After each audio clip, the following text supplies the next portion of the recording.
We know that chemistry is the study of matter, and matter is made up of atoms. So let's consider atoms for a minute.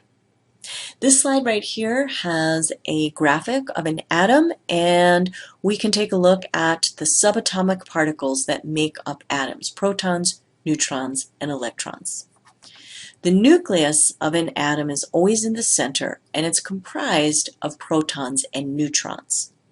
The volume of the atom, which we generally think of atoms as being a sphere, is comprised of electrons. So electrons are moving really super fast, and they are making up the volume of an atom. Now let's take a look at the scale between the nucleus and the atom. Nucleus has a diameter of approximately 10 to the minus 14th meters, where the atom has a radius of approximately 10 to the minus 10 meters. So that's a difference of 10, or an order of magnitude difference of 10,000, or 10 to the fourth.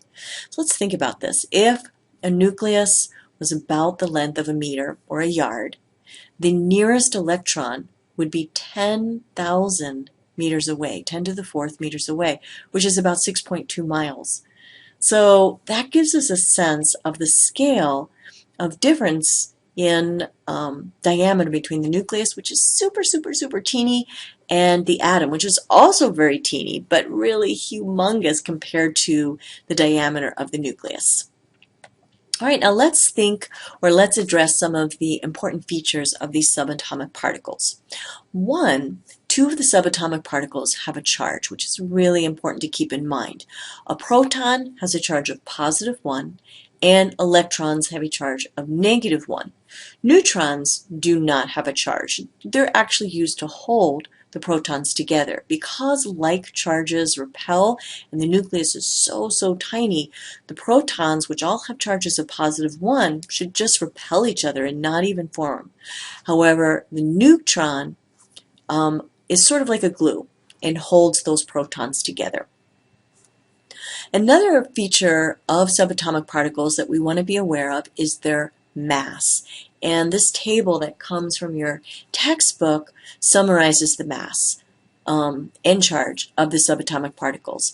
Now, protons and neutrons and electrons have such an incredibly small mass that we have a special unit to talk about them. In our everyday life, we have units of milligrams, kilograms, but protons and electrons and neutrons are so tiny that those units aren't very useful to describe their mass. So we have a special unit known as atomic mass unit. And a proton and a neutron weigh approximately 1 AMU. An electron has such a smaller mass than a proton or neutron, we usually just neglect its mass because it's so much smaller. So in an atom, the protons and electrons have charge, and the protons and the neutrons, which are together in the nucleus, make up the mass of the atom.